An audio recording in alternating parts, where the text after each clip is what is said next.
Assalamualaikum warahmatullahi wabarakatuh. Bismillahirrahmanirrahim. Nahmaduka ya ghafuru ya syakuru. Mashalli wa sallim barik ala sayyidina maulana Muhammadin wa ala alihi wa sahbihi asma'in nama ba'du. Tapi monggo lah kita cerita-cerita Islam, cerita-cerita beragama yang rileks. Kita semua tadi seperti yang dikatakan Kadensus pernah disewani Mas Sufyan Sauri, juga beliau pernah ngaji. Sebetulnya dalam banyak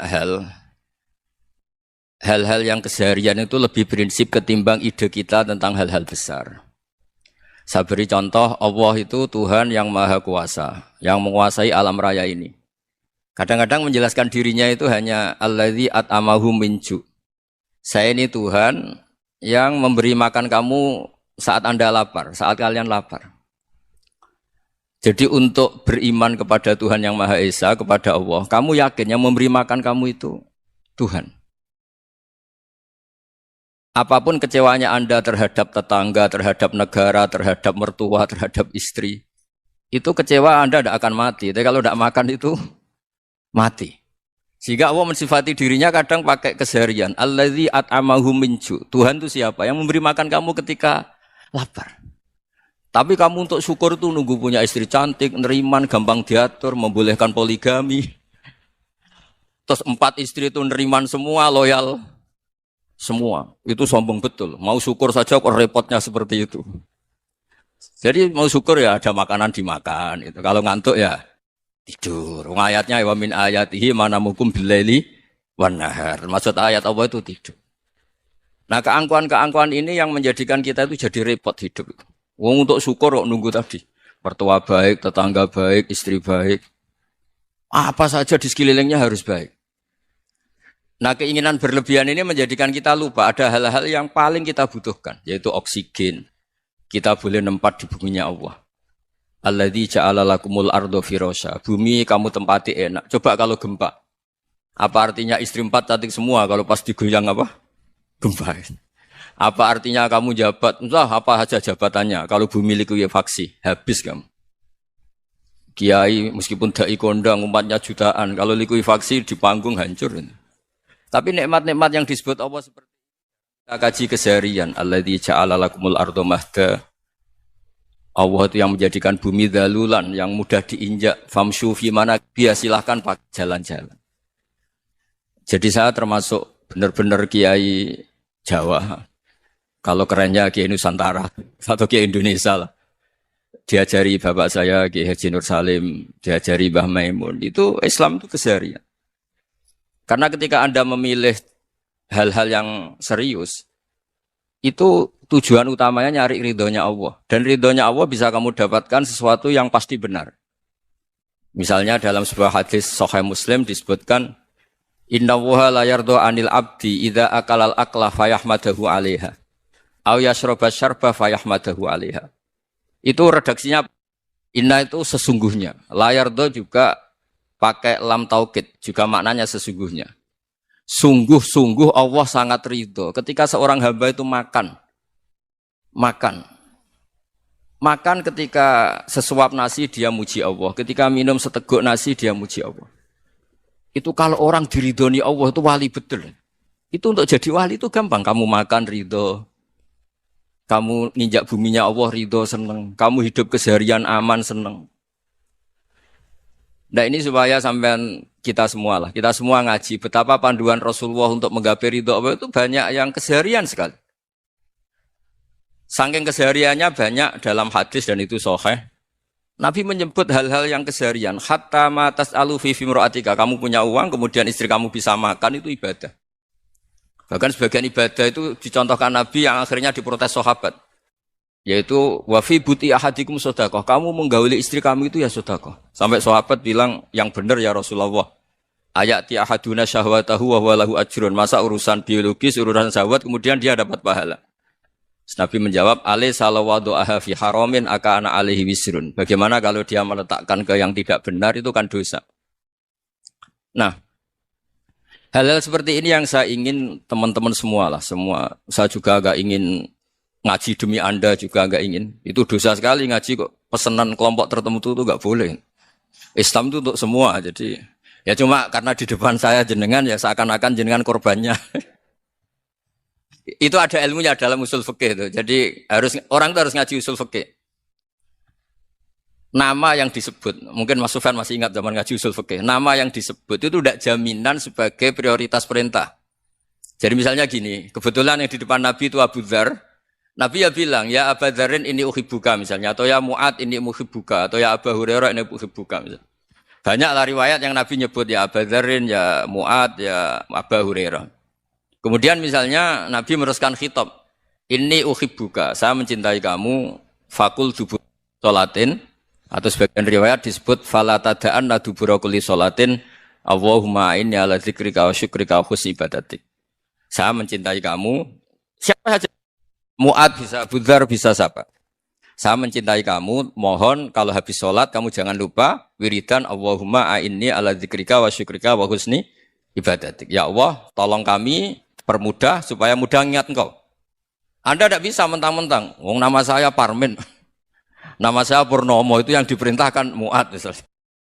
Jadi yang disebut satu, tapi khitab itu untuk siapa saja.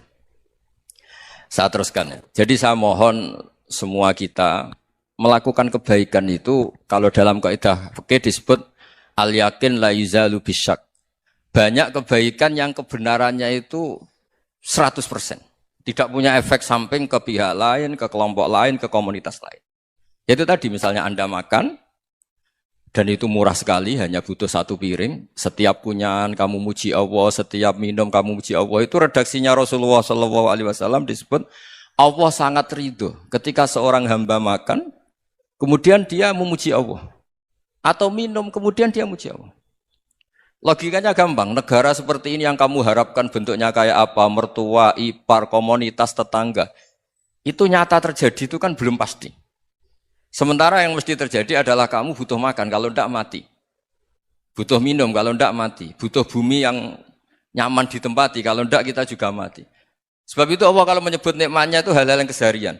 Alladzi at'amahum min ju'. Allah itu siapa? Allah itu yang menciptakan kamu bisa makan. Tidak berlebihan, Allah itu yang menciptakan kondisi sosial itu ideal. Zaman Nabi itu ya ada orang munafik. Orang-orang pilihan Allah itu juga diuji orang sekelilingnya yang macam-macam. Semua diuji sesuai konteks zaman dan waktu. Nah, tapi ada ibadah-ibadah yang selalu disarankan Nabi. Sampai Nabi itu pernah ditanya, Ayul Islam ya khairun ya Rasulullah, Islam terbaik itu gimana? Jawaban Nabi itu unik. It'amu to'am. Islam terbaik itu ya makan-makan, santai-santai. Ketika Allah menyebut beberapa kebaikan, falak tahamal aqobah wa ma adrokan apa? Mal aqobah. Terusannya apa? Fakku raqobah. Terusannya apa? Au it'amun fi yaumin di masubah. Ya itu acara makan-makan itu juga Islam. Kenapa? Ya bayangkan kalau tidak ada makanan, kita mati kan? Kondisi sosial tidak ideal itu Anda masih gak apa-apa. Tapi kalau Anda tidak makan, Anda tidak minum, kamu punya istri cerewet masih bisa hidup, punya mertua cerewet masih bisa hidup. Tapi kalau tidak makan bisa mati. Berarti penting mana istri sama makan? Penting mana? Makan. Semoga istri Anda dengar, nanti kamu disuruh makan tapi pulang deh. Itu kalau dibahasakan makan masih memahami. Penting mana nasi satu piring dengan istri. Enggak ada nasi mati, enggak ada istri belum mati. Penting mana? Enggak berani jawab kan? Nah, ternyata Anda ada garang kan di depan istri. Jadi saya mohonlah, mungkin Mas Sufyan Sauri tadi yang bisa bantulah. Teman-teman tuh ngaji yang keseharian saja. Karena kita nyari ridha Allah itu berdasar firman Allah. Dan firman Allah itu menyebut keseharian tuh riang, gampang. Itu tadi misalnya wa min ayatihi manamukum billaili wan nahar. Termasuk ayat-ayat Allah itu kamu tidur. Maka dulu itu ada guyonan, ada tokoh Mu'tazilah, kelompok dalam Islam yang berpikir manusia itu bisa menentukan ikhtiarnya sendiri. Karena saya bisa duduk, duduk, ingin berdiri, berdiri. Karena kelompok ini enggak terima kalau semua kehendak Allah, nanti bagaimana kalau semua kehendak Allah kok ada hisab, ya ada sanksi. Lucunya itu, dia akhirnya, ini cerita ya, mencintai seorang perempuan, cantik sekali. Dan itu dia menjadi ahli sunnah itu oleh hal-hal yang sepele. Karena istrinya cantik, Ya namanya suami istri itu hubungan intim. Terus ditanya, Mas, masih ingin lagi? Masih. Silahkan diulang lagi. Wah ya tidak bisa. Katanya manusia bisa menentukan yang diinginkan. Itu tobat itu. Itu nggak bisa ditobatkan Mas Sufyan Ats-Tsauri. Orang cantik yang mudah nobatkan orang itu orang cantik. Segampang itu. Akhirnya kita tahu. Makanya kalau dalam kitab Hikam itu disebut al-aqil mayyakul madza yaf'alu wa hubi wal ghafil mayyakul madza af'al. Orang yang punya akal karena sadar ini wilayah Allah, semua milik Tuhan. Itu dia tiap hari berpikir, besok Allah akan melakukan apa terhadap dunia ini. Kamu merencanakan suatu mau plesir ternyata gempa. Mau wisata ke Rusia ternyata perang. Kamu tidak pernah tahu apa yang akan terjadi besok. Wa ma tadri nafsum madza taksibu ghada. Tapi Anda semua kita ini sering punya jadwal permanen. Makanya saya kalau diundang siapa saja, sana takdir. Yang jelas Gus ini acara penting. Ya masih acara penting nak pangeran ngersakno piye. Kok ape dadi pangeran, kamu kok mau jadi Tuhan. Itu kadang ya kiai. Penting Gus acara ini jenengan harus memastikan bisa. Loh kamu itu yang ngajarin tauhid, sesuatu itu biadillah kok bilang-bilang apa pas? Pasti. Kalau maksa terus tak tobatkan dong kamu kata saya itu. Ya kalau gitu Gus bilang insya Allah. Wah itu hati saya, fisik saya, roh saya sudah bilang insya Allah. Tidak usah kamu latih kata saya. Nah hal-hal tauhid keseharian itu gampang sebetulnya. Wal ghafil yaqulu madza af'al. Tapi orang yang lupa Allah dia setiap hari bilang besok apa? Kita bisa melakukan apa? Seakan-akan dia itu aktor, dia penting, dia subjek permanen, dia. Padahal kita ini hanya objek kehendak Allah Subhanahu wa taala. Karena kita yakin sesuatu yang terjadi di alam raya ini kita tidak bisa apa-apa. Makanya saya sering ngaji, sering bilang saya. Ketika Anda mensifati Allah, Dia yang menghidupkan. Sudah itu tanamkan sehingga ketika kita mati santai saja. Kenapa santai? Allah punya cara menghidupkan kita. Zaman kita hidup juga gak tahu caranya ngelola jantung, ngelola paru-paru. Kamu juga gak tahu ngelola oksigen yang tidak beracun, tidak ngandung polusi. Tahu-tahu hidup. Gak ingin tua ya tahu-tahu tua. Gak ingin mati tahu-tahu mati. Selama ini kita hidup juga gak tahu apa sebetulnya. Hanya gaya tok, punya jadwal, punya planning. Kalau kamu bisa menentukan pilihan Anda, pasti Anda istrinya cantik, 4 neriman semua, kona'ah semua. Nyatanya enggak kan? Ada 1 jelek, cerewet. Wah itu kan, nyatanya enggak bisa apa-apa Anda kan? Dan kamu bawa mati lagi. Itu kan istri Anda juga gitu, punya keinginan punya suami yang ganteng, yang jabat, yang neriman, yang enggak poligami. Ya enggak kesampaian juga. Kalau kita ngitung tingkat kegagalan kita itu gagal terus. Ya kan? Nah, terus ingat Allah, madza yaf'alu wa hubi. Orang yang punya akal selalu berpikir Allah itu menghendaki apa terhadap saya. Lalu sama-sama orang itu. Ngelihat orang yang serius, itu kata Anda itu pemikir berat, serius. Senang punya tokoh yang merengut karena kamu anggap serius. Tapi sebagian orang anggap orang yang serius itu wong merengut, wong masam, wong muka kok ditekuk. Jadi sama itu hati ya muqallibal qulub tsabbit qalbi ala dini, karena kita enggak tahu cara berpikir kita tentang orang lain, tentang sekeliling kita. Misalnya kita orang baik yang jenis ngrumat fakir miskin. Ada orang bangun masjid mewah itu janggal. Apa artinya masjid mewah kalau banyak orang kelaparan? Tapi kalau yang jenis pendidikan apa artinya masjid mewah kalau tidak bisa ngaji? Nanti yang jenis infrastruktur apa artinya ini kalau semuanya punya sudut pandang yang berbeda-beda. Dan Islam mengapresiasi semua kebaikan. Tapi katakan semua kebaikan itu adalah kehendak Allah Subhanahu wa taala. Karena apapun baik Anda itu pakai fasilitas yang diberikan oleh Allah Subhanahu wa taala. Sehingga ini yang disebut qulillah tsumma dzarhum fi khawdihim yal'abun. Ya kembali tadi ke tema-tema bahwa keseharian Anda ini sudah Islami. Saat Anda tidak bisa melakukan apa saja. Saya sering ada jenazah, biasanya kalau tetangga meninggal saya sering disuruh ngelepas. Saya bilang orang ini baik.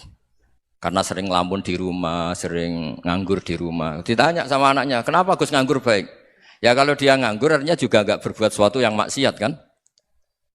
Ya kan? Orang nganggur di rumahnya ya tidak bunuh orang, tidak maling, tidak korupsi. Ya namanya nganggur di rumah. Lah cuma istri cara pandang nganggur enggak menghasilkan uang gitu. Tapi juga enggak menghasilkan kriminal kan? Jadi sebenarnya Islam itu makanya kalau sampean ngaji usul fikih itu ada kitab usul fikih namanya Lubul Usul, itu terkenal sekali di pesantren itu. Itu kalau ngapresiasi keseharian itu luar biasa. Izma min mubahin illa wa yatahaqqaqu bihi tarku haramimma. Karena keseharian yang mubah saat Anda lakukan itu ada kehebatan yang luar biasa, yaitu meninggalkan haram. Makanya dulu banyak orang-orang alim ketemu temannya itu guyon sampai semalaman. Itu biasanya yang semangat Islam, itu kiai kok ndak tahajud, kiai kok ndak witir.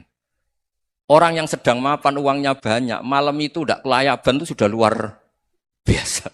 Melawan nafsu supaya tidak maksiat itu sudah luar biasa, supaya lupa guyon sama temannya semalaman sampai subuh. Gejolok-gejolokan ngenang zaman miskin, zaman kuliah gak jelas, zaman apa. Melihatnya jangan tarkut tahajud. Seperti ini meninggalkan tahajud, tapi meninggalkannya ini talkul muharramat. Jadi kayak apa hebatnya?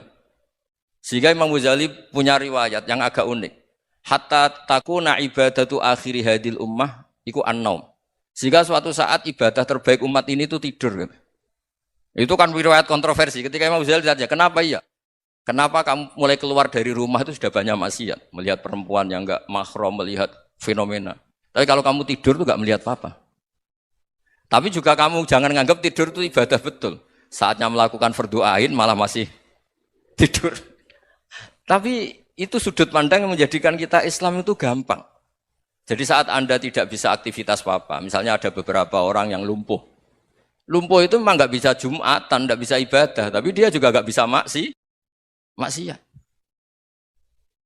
Tidur itu memang Anda saat itu nggak bisa tahajud, nggak bisa witir, tapi saat itu ada zina, nggak maling, nggak gosipkan orang, nggak bully orang, nggak menanamkan kebencian, nggak hasud. Sehingga tidur menurut Allah Taala wa min ayatihi manamukum billaili apa? Wan-nahar. Karena di tidur itu selain ada unsur istirahat, jaga kestamina, juga ada unsur meninggalkan beberapa keburukan. Nah, saya mohon ibadah yang keseharian ini kita jaga. Supaya kita semua baca ayat itu fasih. Fasih itu tertanam di hati. Allah itu siapa? Alladzi at'amahum min ju'i wa amanahum min khauf. Dan Allah kalau cerita di Quran itu anna sababnal ma'a sabba tsumma syaqqaqnal ardha wa syaqqa fa ambatna fiha habba wa inaba wa qadba wa zaituna wa nakhla wa hada'iqa hulba. Kamu tahu saya ini siapa kata Allah? Saya ini adalah Tuhan yang menurunkan air. Kemudian ada tanaman banyak. Habba wa inaba wa qadba. Ada zaitun, ada tin. Kalau orang Jawa mungkin ada tela, ada padi, ada mangga, ada pisang. Sudah. Wa inaba wa zaituna wa nakhla wa hada'iqa hulba. Ada perkebunan yang lebat. Tujuannya apa? Mata Allahkum, silahkan kamu pakai, kamu nikmati. Tapi karena kadang kita ini punya ide-ide besar. Tadi untuk syukur saja nunggu punya istri riman, rumah baik, tetangga baik, komunitas baik, semuanya baik baru syukur. Lama-lama nanti ada di surga, syukurnya nunggu surga paling kelas A. Itu sudah ada yang menghuni Rasulullah, kamu enggak boleh di situ. Masa untuk syukur saja? Repotnya Masya Allah. Jadi mohonlah Quran yang kalau Anda hafalkan juz sama itu kan ada ayat-ayat yang kayak tadi. Ya, fal yang dzuril insanu ila ta'ami. Coba lihat apa yang kamu makan ya? Dari mana? Dan untuk mempertahankan hidup kamu keseharian. Jadi jangan kira ibadah itu harus membentuk komunitas yang versi Anda. Ibadah itu harus hal yang mulu-mulu. Kesehariannya Anda alami. Loh ini saya tidak bikin-bikin. Saya ngaji bukan karena berdasar pesanan. Itu ayat yang saya baca kan betul ada ayatnya kan. Fal yang dzuril insanu ila ta'ami. Anna sababnal ma'a sabba. Thumma syaqqaqnal arda syaqqa. Fa ambasna fiha habba wa inaba wa qadba wa zaituna wa nakhla wa hada'iqa khulba. Terusannya apa? Mata'al lakum. Silakan kamu nikmati. Mata itu silakan kamu nikmati. Ya kayak sampean dikasih hidangan ya makan. Ya sudah makan. Habis makan ya minum. Habis itu ngantuk ya tidur. Ya sudah normal-normal saja. Kayak apa indahnya Islam. Tapi Anda mencari Islam yang gimana lagi? Nah itu yang diajarkan guru-guru kita, diajarkan sanad kita sampai Wali Songo, sampai Rasulullah SAW. Bahwa pada akhirnya ada jihad, ada perang. Itu dulu memang perang, bukan membunuh. Beda. Dulu kita dijajah Belanda ya perang, dan itu normal karena kita dijajah. Jadi ketika orang lain ingin baik sama kita, wa in ahadum minal musyrikin astajaruka ya fa'jirhu hatta yasma'a kalam Allah. Kalau mereka ingin baik ya kita baik. Makanya ada istilah mustakman, mu'ahad. Kalau mereka ingin damai, berdampingan dengan kemajmukan ya itu yang lebih baik. Karena memang Islam menghormati proses perdamaian. Wa in janahu napa lisalmi ya fajnah lah. Kalau ingin damai ya kita harus damai. Jadi andai kan dulu Belanda datang ke Indonesia kok minta besanan itu. Ya mungkin kita juga seneng karena memperbaiki hidung kan kalau minta besanan itu. Nah tapi wong jajah dulu itu kan masalah kan? Apa? Masalah kan? Jadi saya mohon ya, jadi apa? Saya tadi minta sama Bapak Kadensus kemarin juga pernah main ke saya. Jangan sering ketemu saya ini sudah uzlah, saya ini sudah mau daftar jadi resi. Saya itu kemarin di muktamar juga agak datang, acara di Jogja juga sudah. Karena memang keluarga saya dulu itu bahasa ya, bapaknya bapak saya itu enggak keluar rumah itu puluhan tahun. Memang punya adat uzlah. Ya makanya ngaji saya ngaji aja yang gampang-gampang aja, yang enggak orderan, enggak pesenan ngaji aja dulu yang gampang. Saya ikhlas, yakin betul saya ikhlas. Ikhlas itu menurut saya itu roh. Orang enggak ikhlas itu menurut saya itu orang aneh. Ikhlas itu gampang, sudah saya bilang. Kalau kamu yakin ilmu itu milik Allah, ngasihkan juga ikhlas itu milik Allah. Apa sih yang kamu punyai sehingga kamu tidak ikhlas? Uang milik Allah, energi kita milik Allah, bumi milik Allah. Kemudian kamu merasa memiliki. Merasa memiliki itu kalau dalam ilmu tasawuf sudah kesalahan kan. Bagaimana Anda punya? Coba tahu-tahu tanah itu kok milik Anda. Karena saya beli, saya beli dari orang, dari Zaid. Padahal yang asli punya itu Allah. Apa benar kamu pernah beli sama Allah? Zaid ini pemilik nisbi, pemilik yang enggak sebenarnya kan. Ya enggak? Yang benar-benar pemilik itu Allah. Kok kamu ngerasa itu bumi kamu itu atas nama apa? Milik kan harus beli atau dikasih. Tidak semua kan? Nah, makanya terus famshu fi manakibiha dan Allah menyebutnya, sudah saya ini yang menciptakan bumi. Waladzi ja'ala lakumul arda dalulan. Dan Allah menyebutnya sederhana, famshu fi manakibiha, silakan jalan-jalan. Terusannya apa? Wa kulu mirizki, silakan makan-makan. Jadi Islam itu yes. Ya, makanya kiai-kiai itu ada acara makan, sampai ada guyonan fikuli makanin makan di setiap tempat ya makan. Nggih ngoten guys, pokoknya sing gampang-gampang mawon nggih. Nggih Mas Sufyan nggih sing gampang-gampang mawon nggih. Assalamualaikum warahmatullahi wabarakatuh.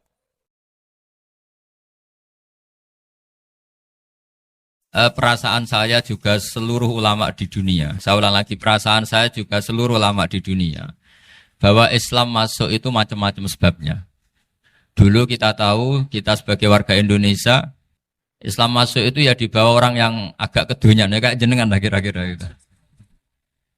Ya kayak mbak-mbak ini, ya agak-agak mata duitan gitu.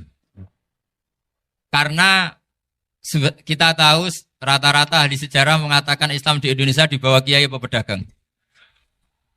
Pedagang itu nyari uang apa nyari dakwah kira-kira. Ya semoga Anda mirip-mirip seperti itu. Ya jadi nyari uang karena ada nurani Islam sehingga tetap saja membawa Islam. Saya tidak tahu Islam Anda ala apa, tidak tahu. Pokoknya mau ngaji ya berarti Islam ala ahli sunnah apa? Wal jamaah. Jadi ini penting saya utarakan bahwa Islam itu agama yang mudah difahami sehingga dibawa pedagang saja ya kasil gitu. Dibawa orang yang kedonyan enggak jenengan juga kasil gitu. Dibawa orang baik ya kasil, dibawa orang broken juga kasil.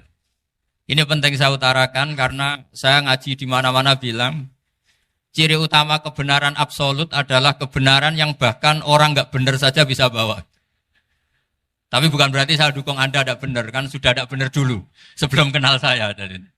Tapi enggak apa-apa, enggak benarnya umat Islam insya Allah dimaafkan sama Allah Subhanahu wa Ta'ala. Ya asal tobat maksudnya.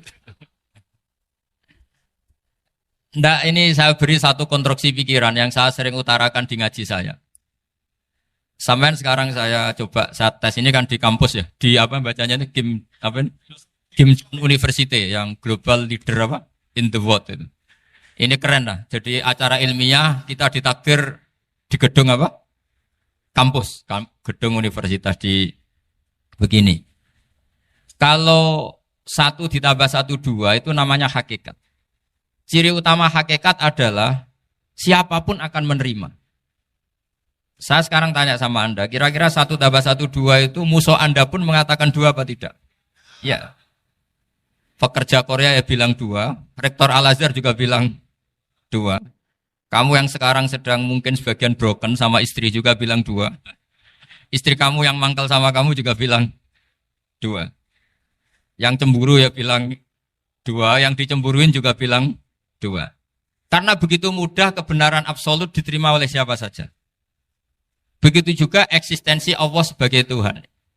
Itu mudah diterima oleh siapa saja. Sehingga pembawanya tidak perlu seorang kiai atau gus atau mubalek atau ketua muin, tidak. Cukup karyawan pekerja Korea. Karena kebenaran absolut itu kebenaran yang mutlak. Siapa saja yang waras pasti ngakui. Kira-kira orang yang berpikir sehat pasti berpikir begini. Ini yang diajarkan Quran. Bumi ini kadung wujud. Sudah wujud kadung wujud, punya eksistensi. Mungkin enggak sesuatu yang wujud kemudian disebabkan oleh sesuatu yang nihilisme, yang tidak ada. Mungkin enggak? Enggak mungkin. Yang namanya penyebab itu harus sesuatu yang wujud. Di mana-mana penyebab itu harus punya eksistensi. Karena langit dan bumi ini kadung wujud, pasti penyebabnya adalah wujud. Karena wujud penyebab harus bersifat super. Lah bersifat super ini oleh ulama dikatakan wajibil wujud. Itu akal siapa saja akan nerima. Cuma kemudian setelah nerima itu orang macam-macam cara berpikir. Mungkin orang Jawa dulu bilang itu Sahyang Widi. Kalau orang sini mungkin bilang apa itu? Dewa atau apa ya? Enggak tahu saya itu. Karena itu yang teman sampean, enggak teman saya itu. Tapi yang jelas begini, ini konstruksi ini harus kita jaga. Nanti saya bacakan teks hadisnya. Kebenaran sejati ciri utamanya adalah ada absolutisme, ada kebenaran mutlak. Ciri utama kebenaran mutlak adalah diakui bahkan oleh siapa saja, termasuk oleh orang fasik. Orang fasik itu orang enggak benar. Misalnya ada imam masjid besar Istiqlal, ditanya 1 + 1 bilang apa? 2. Nanti kira-kira yang lonte juga bilang apa? 2. KPK juga bilang koruptornya yang ditangkap 2. Nah, eksistensi Allah sebagai Tuhan ini kebenaran yang absolut. Maka agama ini juga boleh diterima oleh siapa saja, termasuk oleh orang fasik, orang enggak jelas. Ini penting saya utarakan karena sekarang marak kelompok yang mengatakan orang Islam kalau zina menjadi tidak muslim, orang Islam kalau korupsi menjadi tidak muslim. Salah sedikit tahlilan jadi kafir, percaya wasilah jadi itu tidak benar seperti itu. Karena kebenaran eksistensi itu kebenaran yang enggak bisa diganggu gugat. Seperti Anda ini kan warga Indonesia. KPK ya warga Indonesia, koruptornya juga warga. Apa setelah dia korupsi lalu tidak warga Indonesia? Tetap warga. Orang yang meyakini kalimat tauhid setelah dia salah, apa terus tidak tauhid? Kan tetap ya? Maka dia tetap Ini penting saya utarakan. Kalau seorang warga Indonesia yang koruptor, yang macam-macam saja tetap warga Indonesia, padahal banyak kesalahan. Karena status warga Indonesia adalah status yang permanen. Begitu juga status muslim adalah permanen bagi siapa saja yang melafadzkan la ilaha illallah Muhammadur Rasulullah. Kita tidak bisa mengkafir-kafir mereka. Itu juga yang sering dipesankan dan jadi ciri khas ulama ahli sunnah wal jamaah, tidak mengkafirkan orang Islam meskipun melakukan dosa besar. Soal dia salah nanti masuk neraka ya silakan saja, saya ada ikut, paham ya? Sampai bisa mencoba. Tapi tetap saja dia muslim. Analoginya tadi. Analoginya gampang sekali tadi. Orang Indonesia yang salah itu tidak akan merubah statusnya sebagai warga Indonesia. Karena ya memang dia berstatus warga Indonesia. Orang Islam yang sudah melafadzkan syahadat maka menjadi muslim. Saya di mana-mana berkampanye, berfatwa. Orang kafir yang 70 tahun kafir, sekali melafadzkan kalimat tauhid, itu menjadi muslim apa tetap kafir? Muslim. Masa kita yang Islam terus, yang kalimat tahlil la ilaha illallah, kemudian menjadi kafir karena kalimat itu? Itu faham aneh apa aneh? Wong yang kafir saja menjadi muslim karena kalimat tauhid, yang Islam menjadi kafir juga karena kalimat. Ini ngajak apa-apaan? Ya ngajak goblok-goblokan, kira-kira kan gitu. Ini penting saya utarakan karena ini penting. Nah, setelah kamu yakin tauhid, ciri utama tauhid itu apa? Menstatuskan sesuatu sebagaimana hakikatnya. Misalnya bumi Korea, ini statusnya tetap buminya apa? Maka dari awal saya husnudzon sekali sama Allah Subhanahu wa taala bahwa suatu saat di bumi mana saja itu ada tahlil. Enggak ngira kan ada ateis di sini, bumi ateis kemudian ada tahlil, ada sakduna, ada macam-macam. Karena kita ketika sholat, makanya saya tadi janji akan memaknai kalimat-kalimat yang sering Anda baca ketika sholat. Di sholat saat ada itidal ngendikan apa? Rabbana lakal hamdu, ayo dibaca, mil'us samawati wa mil'ul ardi wa mil'u ma syi'ta min syai'im ba'du. Sama nani secara tradisi pesantren, Rabbana do pangeran kita, laka iku kaduwe panjenengan alhamdulillah segala puji. Engkau punya segala puji. Mil'us samawati, yang pujian itu memenuhi langit. Tentu langit itu penuh dengan pujian. Semua malaikat bertasbih, bertahmid. Karena malaikat tidak ada yang kerja di pabrik, itu tasbih terus gitu. Gak ada yang nyari uang. Gak ada yang cari won ya. Apa won ya kalau bahasa.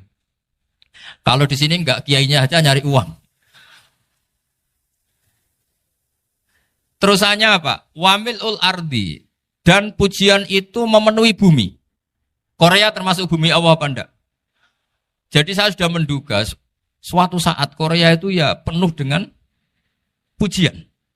Dan ini betul. Siapa yang ngira kalau di bumi Korea ada yang hafal lagu Sakduna itu? Itu lagu kesayangan guru kita semua, Kiai Haji Maimun Zubair.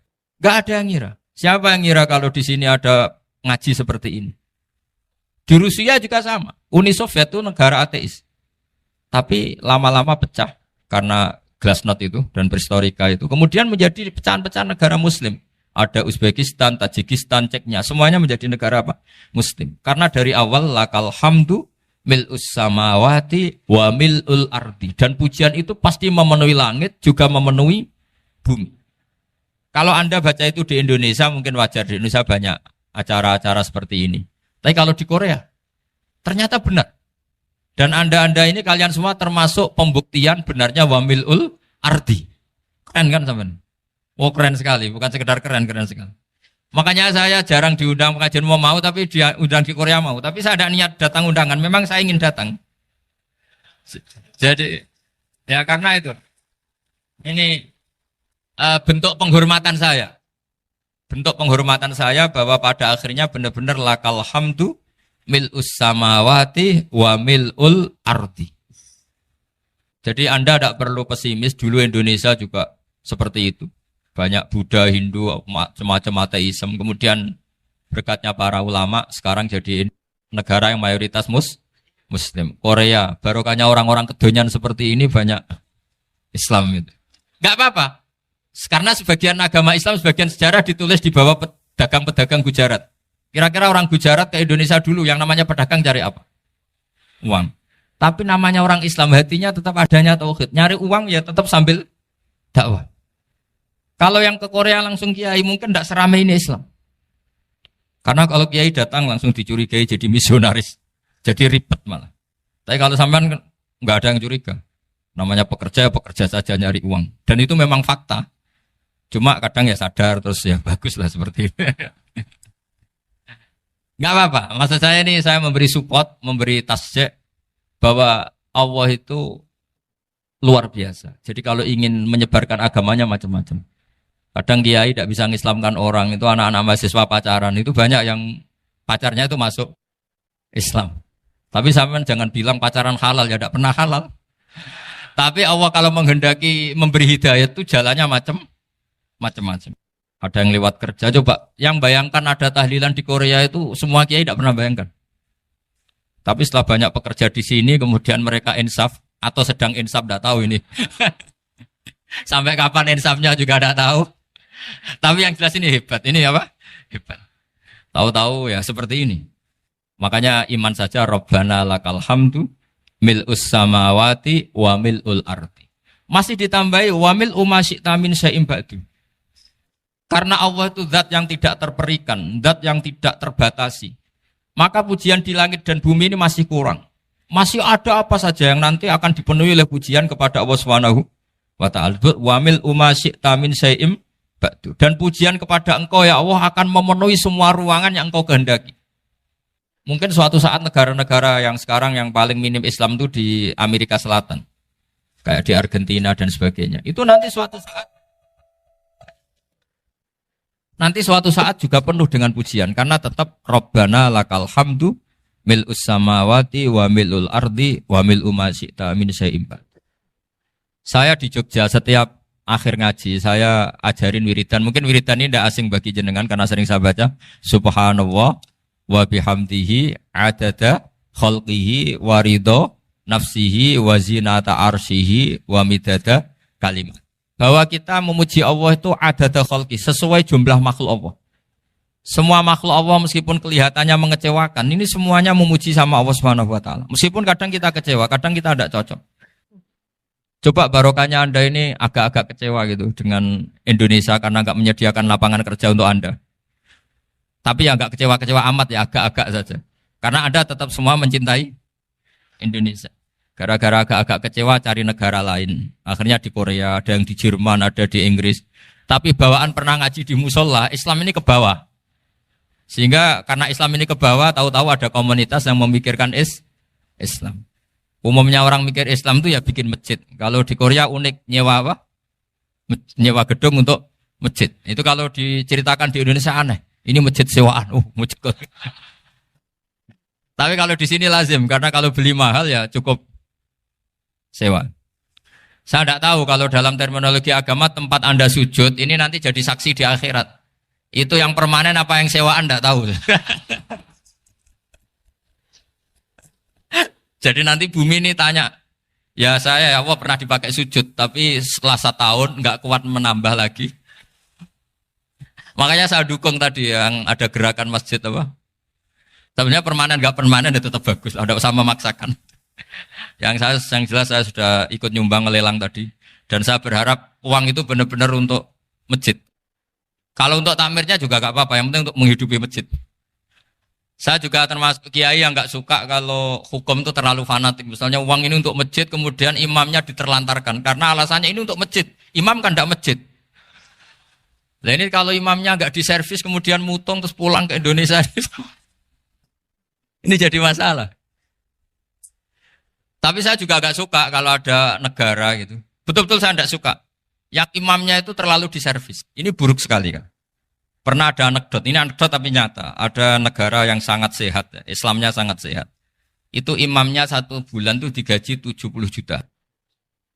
Kira-kira 70 juta dibagi 1 hari berapa? 5 sholat ya? 5 kali 30 berapa? Kira-kira saja. 150. Berarti per sholat dapat berapa ya? Kira-kira. Kan biasa potong gaji kalau... Berapa kira-kira? Singkat cerita, si kiai dari luar negeri tadi cerita, apa Indonesia? Kiainya miskin-miskin, datang ke masjid kan kadang pakai ontel, adzan sendiri, qomat sendiri, sholat sendiri kadang. Itu nasib orang-orang Sragen dan Salatiga sebagian. Itu yang lapor karena mereka gitu. Kalau Rembang insya Allah enggak. Tapi ada semuanya Salatiga, sebagian begitu. Itu yang cerita kiainya, bukan ini bukan hoax, memang kiainya cerita. Nasib kiai di Salatiga Gus katanya. Itu digojlok, tapi tetap sholat. Sehingga cerita orang tadi cerita, imamnya di sana naiknya Mercy, muadzinnya pakai BMW. Itu tetangga sebelah Indonesia banyak yang fasilitas imam seperti itu. Karena gajinya sampai 70 juta. Setelah dia cerita bangga karena negaranya mengapresiasi imam sholat, sama kayak Indonesia dia omongin gini, makanya kamu sholat terus, takut potong gaji ya. Gitu. Itu kagetnya bukan main dia. Dikira itu satu sifat kelebihan negaranya, ternyata buruk sekali karena imam sholat karena takut potongan gaji. Akhirnya ke Indonesia bangga, alhamdulillah kita sholat tambah gaji. Dan tetap sholat. Keren mana yang digaji sama Anda? Ini yang di atas ini banyak calon imam. Tidak keren mana imam yang digaji sama Anda? Keren yang enggak. Tapi kalau pertanyaannya dibalik, keren mana jamaah yang peduli imamnya sama yang enggak peduli?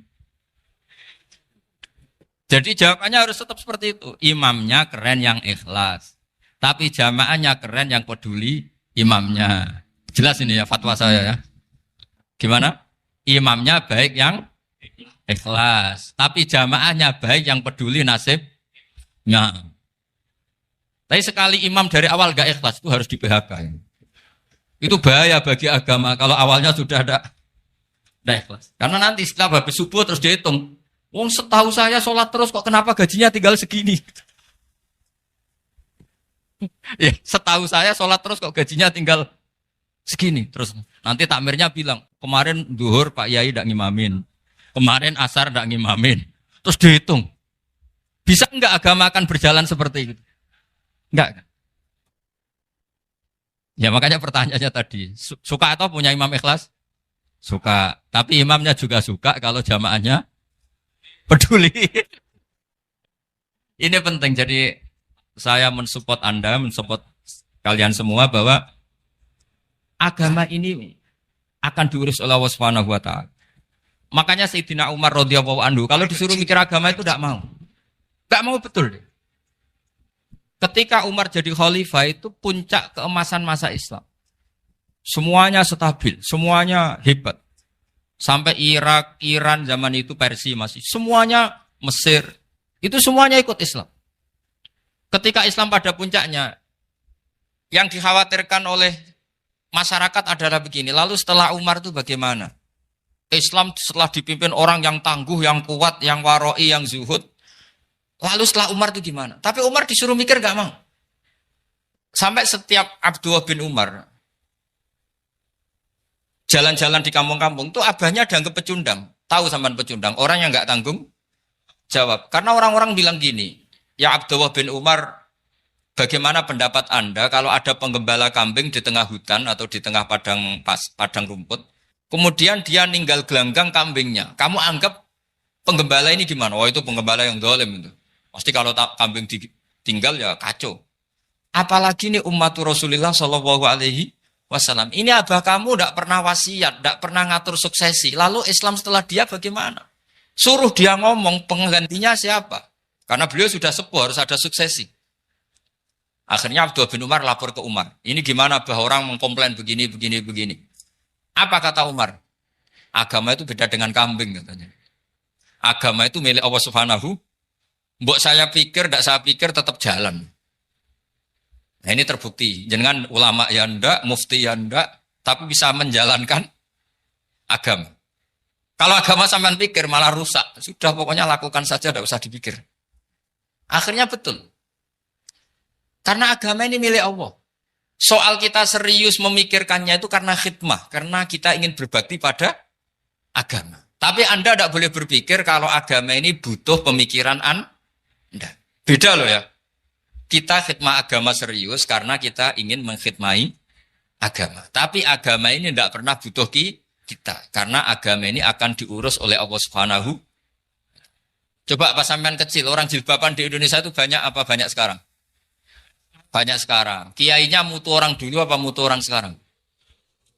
Tapi perkembangan Islam itu ramai sekarang apa ramai dulu? Ramai sekarang. Islam menyebar di seluruh dunia itu zaman Wali Songo, zaman sampean keren mana? Keren sekarang. Kualitas solehnya sampean sama Wali Songo? Wali Songo. Ini betul. Karena agama ini diurus oleh Allah Subhanahu wa taala. Maka kata Sayyidina Umar, agama ini innallaha ta'ala yahfadzu dinah. Innallaha ta'ala la yudhi'u khilafatahu waladina. Allah itu tidak akan menyia-nyiakan agamanya. Ini terbukti. Agama ini pernah dipimpin orang terbaik di dunia, yaitu Rasulullah Shallallahu Alaihi Wasallam. Ketika beliau intakola ila rofiqil ala, ketika beliau pindah ke alam sana, diteruskan oleh sahabat yang tentu jauh di bawah Rasulullah. Diteruskan tabiin, diteruskan para wali songo, diteruskan sayang sampean yang jauh di bawah wali songo. Sejauh-jauhnya. Tapi agama jalan sampai Korea. Agama jalan sampai apa? Dulu wali songo itu hanya sampai Mojokerto, sampai Tulungagung. Di bawah sampean, Kelayaban sampai mana ini? Korea. Coba kalau Allah tidak ngurus, nggak bisa. Yang gerakkan hatinya sampean peduli sama masjid siapa? Allah Subhanahu wa taala. Yang menggerakkan hati sampean peduli sama agama siapa? Tapi yang menggerakkan sampean ke Korea apa? Uang kan?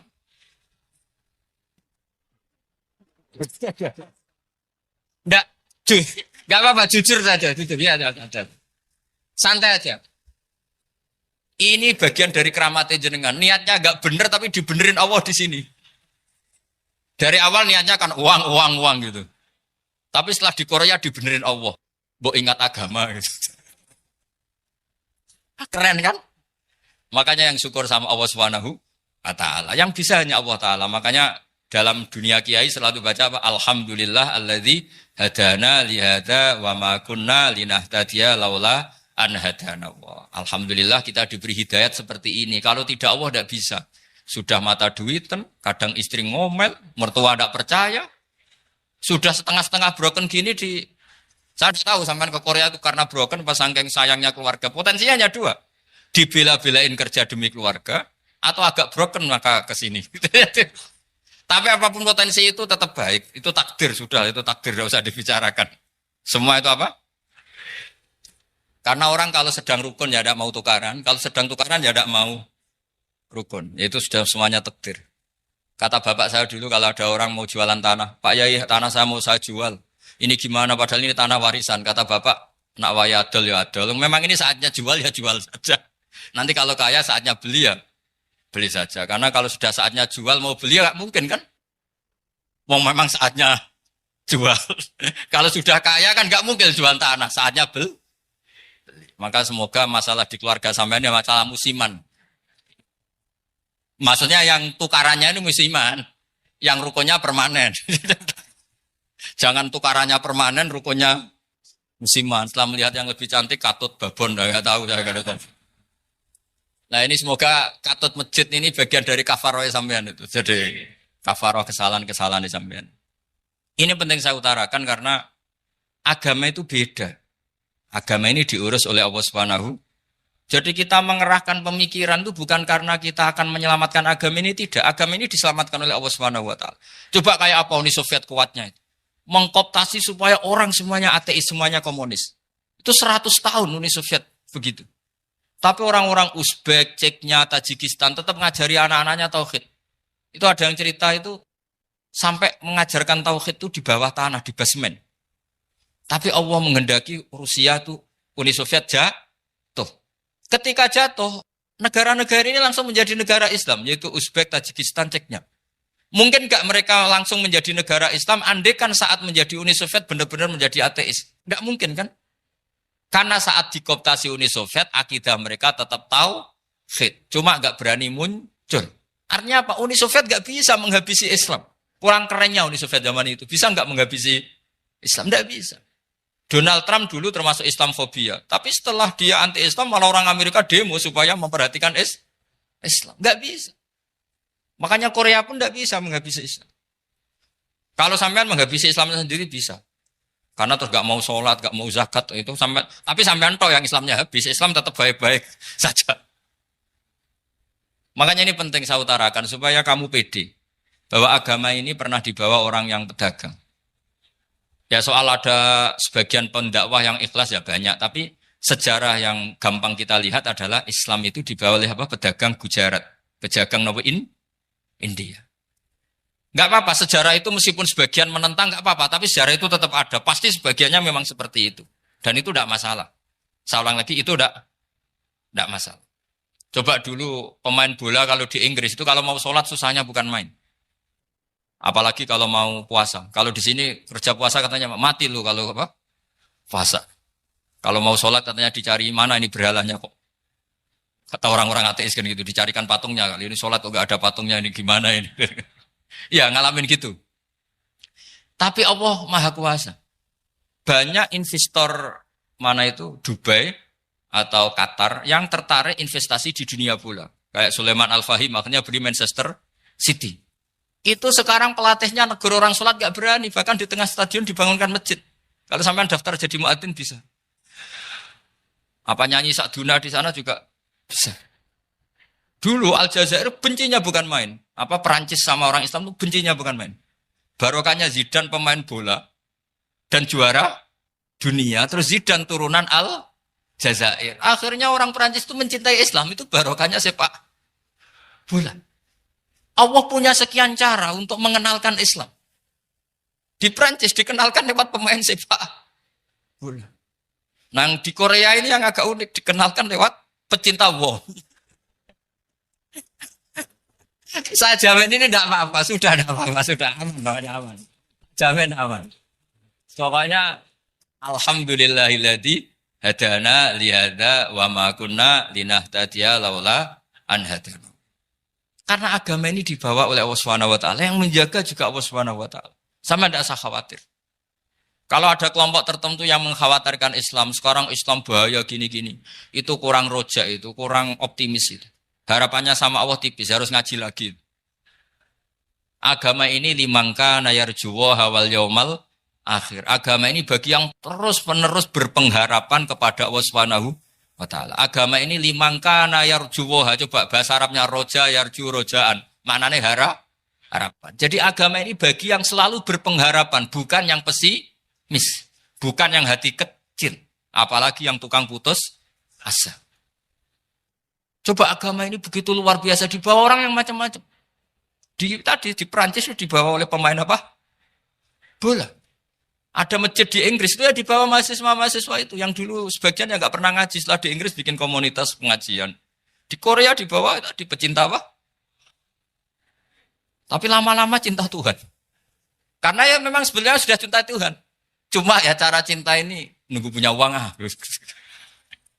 Ya sudah, alhamdulillah seperti ini sudah luar biasa sudah. Insya Allah diterima oleh Allah Subhanahu wa ta'ala. Saya selalu berharap semoga ini tetap satu bukti bahwa Allah itu harus kita sembah di mana-mana. Karena tadi Allah akan selalu Rabbana lakal hamdu mil'us samawati wa mil'ul ardi wa mil'u ma syi'ta min syai'in ba'du. Bahwa pujian kepada Allah akan selalu memenuhi langit dan memenuhi bumi. Bumi Korea termasuk buminya Allah. Makanya pegangan yang saya minta sama pengurus untuk di-share adalah Dawi Rasulullah Shallallahu Alaihi Wasallam. Mungkin nanti panitia harus menge-share itu. Ini Musnad Ahmad, riwayat dari Imam Ahmad. Al-Bilad bila dua. Sudah punya? Nanti di-share ya, yang gitu. Al-Biladu bila dua. Bahwa negara hakikatnya adalah negara Allah. Wal ibad ibadullah. Semua hamba hakikatnya adalah hamba. Di hadis itu, fahaitsuma asabta khairan fa'akim. Kapan saja kamu menemukan kebaikan di tempat Anda berdomisili, fa'akim. Kamu tidak apa-apa di situ. Kamu di sini dapat uang, dapat masjid, sewa masjid. Tidak tahu sewa apa permanen, pokoknya itu bagus gitu. Buminya dirayu. Bumi meskipun ini nggak permanen, tapi tetap jadi saksi loh ya. Harus ada kompromi ini. Karena kalau dengar orang Indonesia jadi aneh. Masjid kok nyewoi. Tapi aneh di Indonesia, ada aneh di sini. Sampean tenang saja. Tentu malaikat pencatat di sini juga sudah tahu kalau sebagian masjid itu sewaan. Jadi ya ada eskal-eskal amat lah, sudah. Nggak janggal-janggal amat karena kondisional Jadi saya nanti minta panitia supaya mengeser tadi hadis riwayat siapa? Imam Ahmad bin Hambal yang diriwayatkan oleh salah satu minal asroh al-mubasyarina bil jannah, yaitu Zubair bin Awam. Nabi ngendikan al-biladu biladullah. Negara mana saja adalah negara Allah. Wal ibad ibadullah, semua hamba adalah hambanya Allah. Fahaitsuma asabta khairan, di mana saja kamu mendapatkan kebaikan, fa'akim. Kamu tidak apa-apa berdomisili di situ. Ya saya mohon ini penting sekali. Pokoknya saya mohon kalimat tauhid ini dijaga. Karena kalimat tauhid ini kata semua ulama, kasajaratin thayyibatin asluha tsabitu wa far'uha fis sama. Dan kalimat tauhid ini pasti tu'ti ukulaha kullahinim bi'izni rabbiha. Kalimat tauhid yang dibawa umat Islam seluruh dunia. Meskipun dia orang fasik, orang enggak benar, tetap tu'ti ukulaha kullahinim bi'izni rabbiha. Kalimat ini akan membawa berkah bagi orang yang dihinggapi atau didomisili umat Islam. Coba sebagian nanti orang Korea menjadi muslim itu karena di sini ada komunitas pekerja muslim, kemudian menyisakan atharul Islam. Jejak-jejak Islam. Enggak apa-apa. Pasti kalimat ini tu'ti ukulaha kullahinim bi'izni rabbiha. Jadi kalimat tauhid adalah kalimat yang kata Allah tu'ti ukulaha kullahinim bi'izni rabbiha. Anda tidak usah khawatir. Bahwa apa yang Anda lakukan, apapun kecilnya, akan ditulis oleh Allah Subhanahu wa ta'ala. Kata Allah, wa naktubu ma qaddamu wa atharahum. Gimana di surat Yasin itu? Inna nahnu nuhyil mauta wa naktubu ma qaddamu wa atharahum. Saya bisa menghidupkan orang mati dan semua amal kalian saya tulis, kata Allah. Wa atharahum, dan jejak-jejak yang pernah kalian lakukan juga ditulis. Tak terangno kowe nek ora paham kok nek mlebu swarga dadi paham. Dadi iki pilihane ku loro. Dadi nek kowe saiki ra paham kok ning swarga paham. Nek saiki paham kesuk ben mlebu neraka dadi ra paham. Dadi mun ra usah direncana mlebu napa? Neraka wae mlebu dhewe ra usah direncanakno mun. Dados ngeten nggih, dados ahli swarga ya kurang penggawean, pancen salat wis ra wajib, wis ra ono pilpres, gak ono apa dadi kurang penggawean. Ahli swarga niku saking kurang penggaweane iku jagungan. Dadi misale kula Mustofa Ruhin jagungan. Piye enak ning swarga? Ya enak. Zaman ning donya piye? Terus cerita, saya itu punya teman ateis. Saya punya teman komunis yang ketika pertemanan dengan kita sering menghina kita karena kita ini percaya adanya hari kebangkitan. Teman saya itu sering melecehkan idza mitna wa kunna turaba wa idzaman aina lamadinun. Masa kita sudah jadi debu, jadi tulang belulang, kemudian kita akan dibalas amal-amal kita. Jadi singkat cerita, ini nunjukno nak wong saleh oleh kancanan wong dolim. Ya ini catatan ya bahwa orang saleh itu zaman ning dunya oleh kancanan wong napa? Dolim. Buktinya yang saleh ini masuk surga. Kemudian kenangannya punya teman ateis. Zaman di dunia punya teman apa? Ateis. Entah temannya itu teman kerja atau teman kantor. Tentu tidak teman dalam akidah. Mungkin akidahnya tetap kita Islam, mereka ateis. Tapi teman, entah faktor kantor, entah faktor profesi, entah faktor kerabat.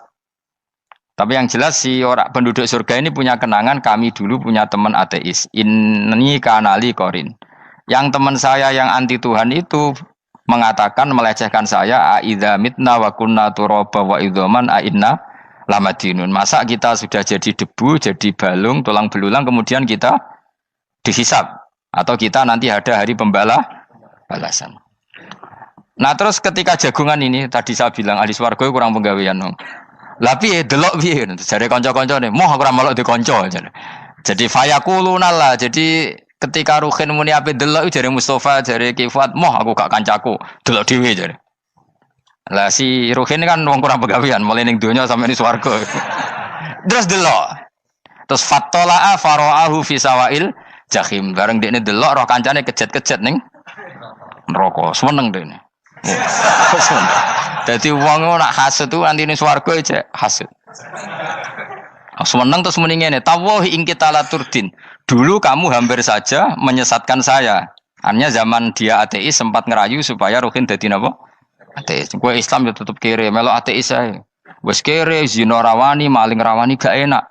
Soalnya sering dirayu-rayu gitu. Makanya bilang apa? Tawahi ing kita laturdin, kamu zaman di dunia hampir saja menyesatkan saya. Walau la ni'matu rabbi lakuntu minal muhdharin. Kalau saja saya tidak diberi nikmat Allah, aku kelakuanku ya koyo kowe, akhirnya masuk neraka koyo kowe. Nah, terus ada soalu taladzudin. Dia tanya tapi saking senenge. Afama nahnu banyitin. Coba lihat saya sekarang. Apa saya sekarang mati? Tidak kan, saya tidak mati kan. Cuma mati pertama saja, mati zaman di dunia. Sekarang saya hidup lagi. Artinya kamu yang dulu memungkiri ada kehidupan, dulu aku saiki tidak mati. Ternyata saya sekarang hidup dan dapat nikmat kowe ning neraka. Dadi ku nunjukno sunnahe manusa iku ora puas nek ora ngalahno musuhe. Nganti ning swarga iku ora lega nek. Dadi manusa iku hasudnya itu terlembagakan sampai akhirat. Jadi wong-wong sing tahu dimaki-maki kubu sebelah, iku nak kubu sebelah mlebu neraka, iku kowe ning swarga gak marem nak gak delok. Dadi hasud iku ya seru no. Dadi nak kula pun mboten, makome mboten nonton, kula mboten. Niku makome Ruhin barang dadi lari lho kan dinyak melarat, gendut, kriting mangkel.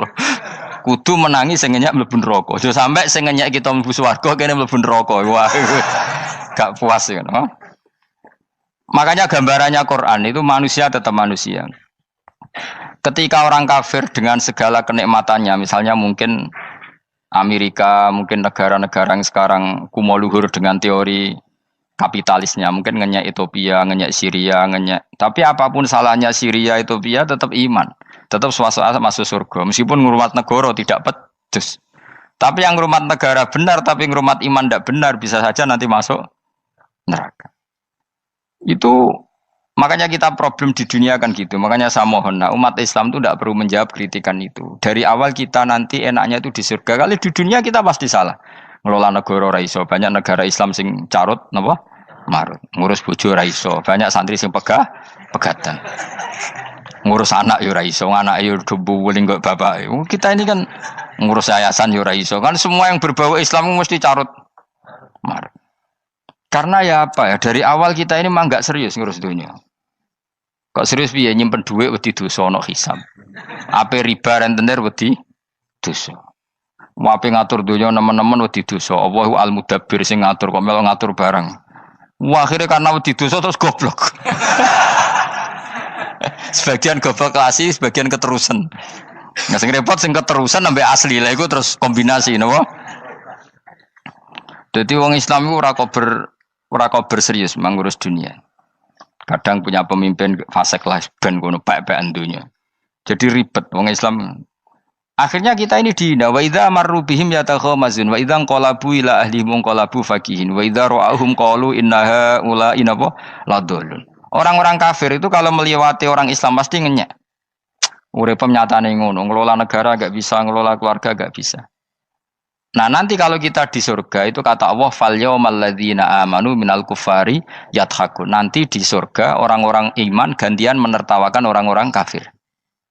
Jadi itu menunjukkan bahwa kita tidak pernah puas sebelum dendam menertawakan. Jadi wis ning swarga iku cita-citane mukmin tetep fal yaumal ladzina amanu minal kufari yadhakun.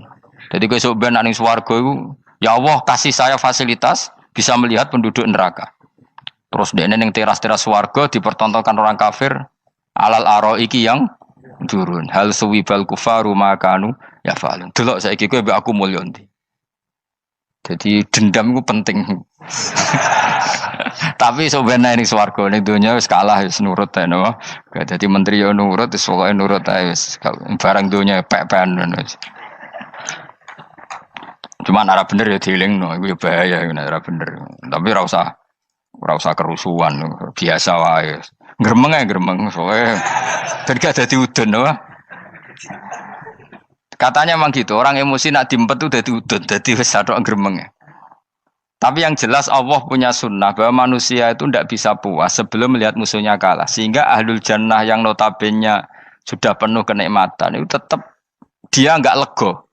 Enggak lego kalau enggak tahu nasib orang yang dulu menghina dia. Makanya ini peringatan bagi kita bahwa kita berteman orang tidak soleh di dunia itu boleh. Buktinya tadi ahli surga ketika jagungan cerita saya punya teman ateis yang selalu mencibir saya, katanya nanti nggak ada hari kebangkitan. Lalu teman ateis saya sekarang di mana? Sekajak kancana ya dulu ya teman-temannya bilang fayakuluna laga. Tapi si teman ini tetap ingin melihat. Setelah dilihat ternyata itu di neraka. Terus melakukan dialek tadi. Apa yang kamu katakan salah. Kamu mengatakan setelah mati akhir urusan salah. Ternyata saya sekarang tidak mati. Afama nahnu bimai itin illa mutatanabuna. Jadi saya mohon sekali teman-teman yang hafal Quran itu harus hafal sampai seperti saya ini. Sehingga tahu duduk perkara ini Quran itu kayak apa. Moco Quran tok ibadah. Wis suwe nama moco Quran ibadah. Tapi tidak paham. Wong khawarit sing tukang mateni wong ya hafal Quran. Itu gara-gara ra paham akhirnya kewaco. Nah, kandhani ku angel. Sing kandhani kudu aku. Nah, sing kandhani Mustafa padu merapal kan. Sing kandhani kudu aku. Mbok yo wong ku mikir to. Apa gunane misalnya ki apal Pancasila. Tapi ra iso nglakoni napa? Pancasila. Ngapal tok keadilan sosial bagi seluruh pejabat. Antok ngomong ngono jelas timbang muni bagi seluruh rakyat Indonesia aja boleh. Quran juga gitu. Kita ini manusia punya watak dendam. Tapi dendam ini dikelola oleh Islam. Dendamnya mending swarga ae. Ning donya ben, ning donya mung sedhilu. Tenan betul. Orang-orang mukmin itu sampai belum lega kalau belum ketemu orang yang pernah mencibir. Itu tadi qala qailu minhum inni kanali qarin. Saya punya teman yang ketika di dunia selalu mencibir saya, inna kalaminal musaddiqina idza mitta wa kunna turaba wa idzaman aina lamadun. Teman saya itu selalu mencibir, masa kamu percaya hari kebangkitan? Kita nanti kan sudah jadi tanah, jadi tulang belulang, masa bangun lagi? Yang benar saja kamu. Nah, orang-orang yang mencibir ini kan sakit. Orang dicibir itu kan nah sakitnya itu terbawa sampai surga. Tapi nek kowe mlebu neraka ora kok berdendam melane. Dadi dendam iku anane ning swarga, nek ning neraka ora kok berdendam. Dianjuti malaikat oleh dendam piye. Tapi bareng ning swarga happy-happy iku piye? Kancamu dhisik sapa wae. Ora kanca partai maksudnya kanca gitu. Ya dadi sok nang ning swarga musa-musamu delok. Jebule swargane sak dhuwurmu. Lan jogeman musa ya aku demen isin besok ben. Dhe musuh jebule swargane. Ndi musuhku sing wane aku delok. Terus jare kancamu teko, aku ning dhuwurmu. Ya jarang. Repot ya. Jadi terus kedua, peringatan dari Quran. Allah itu saking kudrohnya itu senengane gawe fitnah. Fitnah itu sesuatu yang enggak masuk akal. Jadi wong kafir utawa wong Islam piyambak iku kon iman sesuatu yang paradok. Iku kon ngimani ning neraka iku ana wit. Lah neraka iku panase ngono, ana wit. Mulane jare wong kafir Muhammad tambah suwe tambah ra waras. Mergo wong neraka iku makan sajarodus zakum. Mulane wong kafir tambah guyu Muhammad tuh gak waras. Jarene neraka banget panase, tapi di saat yang sama ngomong wit iso tumbuh. Mestinya neraka itu kan enggak ada pohon. Mulane Allah nate ngendikan wa ma ja'alna ru'yallati arainaka illa fitnatal linnas wasyajaratal mal'unata fil Qur'an. Jadi satu orang itu diuji disuruh ngimani Isra Mi'raj. Nabi yang tetap posisinya di Mekah diberitakan oleh Quran bahwa Nabi telah menembus langit Sabtu dalam lahdoh satu malam. Wong kafir malah guyu-guyu. Terus kedua ada pohon yang tumbuh di neraka. Mulane dawuh pangeran seperti wa ma ja'alna ru'yallati arainaka illa fitnatal linnas wasyajaratal mal'unata fil Quran. Jadi diuji. Yes ngono dunya kaya wong Islam sakniki niku. Yang mengklaim negara Islam tata kelolanya carut marut. Yang negara non Islam kadang tata kelolanya rapi. Sehingga seakan-akan kita ini salah. Ngurus dunia wae ra iso, mung ngurus akhirat. Tapi saya berharap sing dicibir iki sok ben mlebu swarga. Dadi iso dendam. Tapi nek mlebu neraka iku ora kober dendam. Mulane kula mboten gadah rencana mlebu neraka mboten gadah. Kula niku nggih pendendam dadi mangkalku ben kesampaian sampeyan nak teng pundi? Swarga. Kita harus ngalami fal yawmal ladzina amanu minal kuffari yadhakun alal araiki yang jangan sampai kita ngalami kita sendiri disiksa.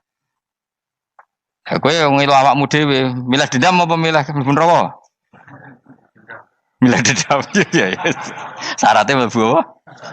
Swarga. Ya. Jadi pangeran itu memang sering damel sesuatu itu paradok. Tapi memang Allah sengaja. Mulane kula bolak-balik matur, ulama itu banyak, yang jaga akhlak ya banyak, yang jaga ilmu yang banyak. Kadang yang jaga ilmu itu yang akhirnya nyuwun sewu cangkem elek dan itu penting. Saya di mana-mana bilang, sesuatu itu kadang nggak bisa dijelaskan secara baik-baik. Syaratnya kudu cangkem elek. Cuma karena itu nggak mungkin kita nisbatkan pada Nabi, ben aku wae sing tanggung jawab. Kalau nak dinisbatkan Nabi kan elek, maksud Nabi kok gerakan cangkem elek. Ben aku wae. Nak pancen salah, aku sing tanggung jawab. Tapi nyalahno aku neraka, yakin neraka. Siji yo ora level, napa siji ora level. Dhisik sahabat itu akhirnya yo nyuwun sewu cara ora sahabat yo cangkem elek. Mergo mangkel. Ada orang munafik saking ora ngajari ngene. Kenapa saya bikin gerakan cangkem elek? Kok janut lho. Kowe asli elek maksudnya cangkemmu wis elek ora kok. Engko nang darane aku harus gebak ora asli cangkemmu wis elek. Wis ngono perkara dunya ora perkara hak. Nah kan perkara hak, cek keren. Wong munafik ku saking mangkelnone ning Kanjeng Nabi, saking kepengin Nabi itu ketok goblok, ketok salah. Iku kadang takok nggawa untane unta ya. Takok ya, "Mat, untaku iki sing ngawini untane sapa? Kok anake kok ora kembar?" Terus ana sahabatmu sing cangkem elek koyo Ruhin. Tak pajangi aku. Kowe apa? Dadi oleh muni ku nazautu alaiha, nazautu cara aku sing nyelingkuhi. Terus ki apa? Mergo gak trimo nabine dikei pertanyaan sing gak masuk akal. Paham? Begitu juga ketika mereka nyembah berhala Lata Uzza iku sing cangkem elek ya sahabat. Mergo nabi ra pantes. Cangkem elek bicara, aku gak bengi pas sampe nyembah berhalaku. Jebule pas diuyoi luwak. Aku mikir, mosok pangeran duwe luwak menengah iki apa-apaan? Dikencingi apa? Luwak. Ada lagi orang Bedui, orang munafik tanya, Muhammad, idda'aita annaka utiyal wahya. Kamu tuh mengklaim kamu dapat wahyu. Sekarang unta saya hilang. Lalu posisi unta saya di mana? Kamu idda'aital ghaib. Kamu mengklaim tahu barang ghaib. Sekarang unta saya di mana? Sahabat akhirnya kecangkemel, tak colong apa-apa pokoknya. Pergamane. Pokoknya butuhnya mangkel lo, bodoh mangkel lo nih. Mergo gak terima nabi ini nggo pertanyaan-pertanyaan yang tidak mendidik, yang menyudutkan. Yang paling parah mau nazautu alaiha. Yo aku sing nyelunggi wae apa-apa. Nah sama misalnya orang kafir bilang orang Swiss lebih bahagia timbang orang orang Ethiopia. Orang Eropa lebih bahagia ketimbang orang Syria. Kamu harus bilang, kata siapa? Coba ukur. Kita yang miskin, kita yang tidak menteri, kita yang tidak siapa-siapa. Andai kan ditimang kebahagiaan kita dengan menteri, tidak mesti kalah. Mereka juga punya atasan yang mengganggu kan. Kue jadi buruh majikan ya tersita oleh atasan. Menteri ya tersita oleh atasan. Kebebasannya ya ada yang tersita. Wayai pengen turu harus ngantor. Wayai kepengen mangan harus rapat. Kamu ya tersita pe mangan rakelar. Ya sesuai tersitanya macam-macam kan. Semua itu kita sama kok. Ada yang sesuatu yang kita tidak kesam, mereka juga sama ada sesuatu yang tidak. Ya. Sebenarnya pola hidup itu kan sama.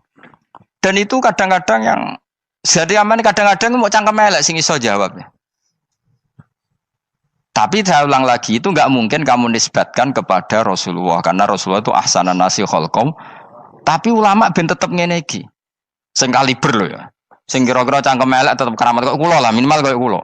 Kulo ini cangkem elek tetep keramat. Kowe sopan tetep keramat, ora ono ilmune kok. Entekno sopanem ora ono pengaruh ya. Entekno sopanem tetep keramat aku, yakin keramat aku. Baik sopan lah ya.